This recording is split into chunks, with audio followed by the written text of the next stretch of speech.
Namaste doston. Welcome to episode 12 of Introduction to Pharmacology.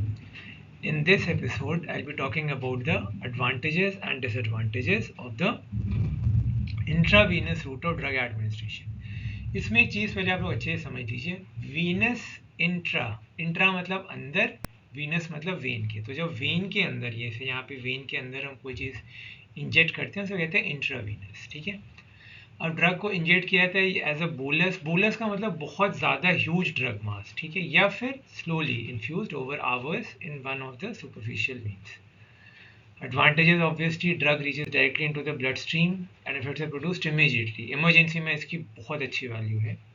ठीक है. Then onset of action, फटाफट यूं आता है एक्शन. ठीक है. अनकॉन्शियस अनकोऑपरेटिव पेशेंट, जैसे इंजेक्शंस में डिस्कस किया था. डोज स्मॉलेस्ट रिक्वायर्ड होती है, ज़्यादा वॉल्यूम्स इन्फ्यूज़ कर सकते हैं. रिस्पॉन्स को आप मेजर कर सकते हो, उसी समय आपने दिया और उसी समय ब्लड प्रेशर दे के, जैसे मैंने बताया था, टाइट्रेट कर सकते हैं, यानी कि एडजस्ट कर सकते हैं according to the dose. Titration का बेसिकली मतलब ये हुआ adjustment of the dose according with the response. Nausea vomiting diarrhoea के केसेस में दे सकते हैं. फिर डिसएडवांटेजेस, थ्रोम्बोफ्लेबाइटिस. इसमें बेसिकली क्या होता है, एक ब्लड क्लॉट बन जाता है एट द साइट जहाँ पे इंट्रावेनस इंजेक्शन देते हैं, वहाँ पर एक ब्लड क्लॉट बन जाता है और ब्लड क्लॉट या थ्रोम्बस जिसको बोलते हैं फॉर्म होने के बाद वो वहाँ पर ब्लॉक कर देता है ब्लड को, तो वहाँ पे इन्फ्लेमेशन हो जाता है. So thrombophlebitis of the injected vein and necrosis, that is localized cell death of adjoining tissues occur if extravasation. मतलब अगर वो वेन के अलावा अगर इधर उधर टिश्यूज में चला गया तो ये होने के चांसेस ज़्यादा हैं. मैंने पहले बताया था सिर्फ एक्वस सॉल्यूशंस, कभी भी ऑयली नहीं प्लीज़. ठीक है. Always remember this. और इसमें डीपॉट प्रिपरेशन कोई नहीं, लॉन्ग एक्टिंग नहीं दे सकते, ऑयली प्रिपरेशंस नहीं दे सकते. असिस्टेंस रिक्वायर्ड होती है, स्ट्रिक्ट एसेप्टिक कंडीशंस रिक्वायर्ड होते हैं, क्वाइट कॉस्टली, बहुत रिस्की भी होता है. मैंने बताया था ब्रेन हार्ट किडनी हाइयर कंसनट्रेशंस होते हैं, very painful and you also run the risk of air embolism. ठीक है. छोटे छोटे एयर के बबल्स आकर के कहीं भी आर्टरी में या कहीं भी प्लॉट कर सकते हैं. ठीक है. अब उसके बाद हम बात करते हैं, ये है थ्रोम्बोफ्लेबाइटिस, आप देख सकते हो यहाँ पर. ठीक है. ये इंट्रावेनस इन्फ्यूजन का इतना अच्छा रिस्पॉन्स आता है, तुरंत रिस्पॉन्स आता है.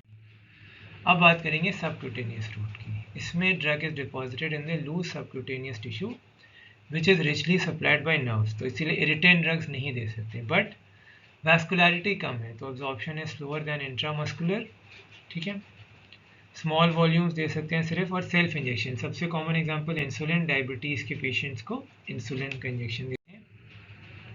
Avoided in shock patients. Already वेसो constriction है.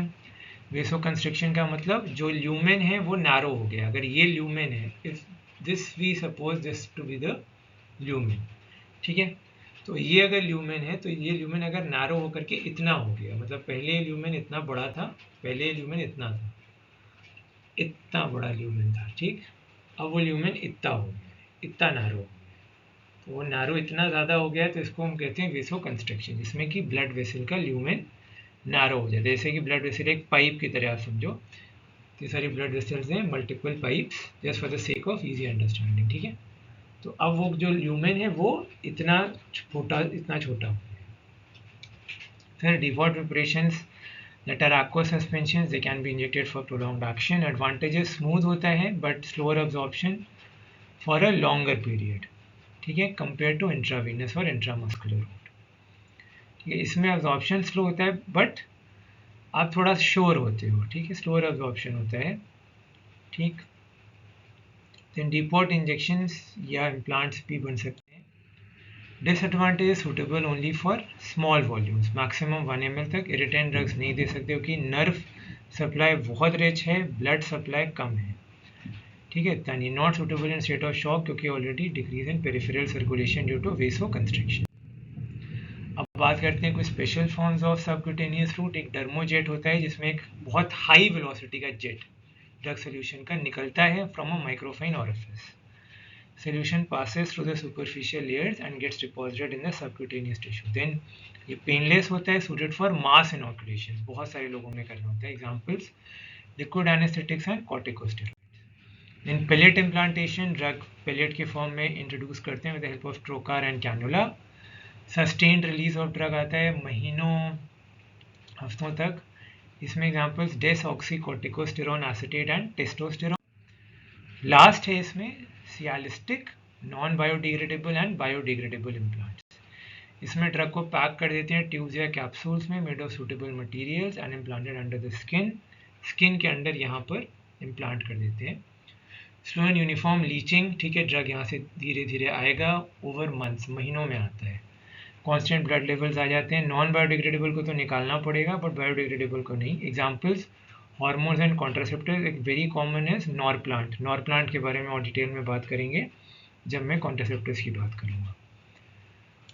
ओके, यहाँ पे you can see the diagram and this brings us to an end of 2 routes which we have discussed today, intravenous and subcutaneous. बाकी के रूट्स 13th वाले episode यानी कि next episode में बात करेंगे। तब तक के लिए this is Karan Kumar signing off. Bye bye.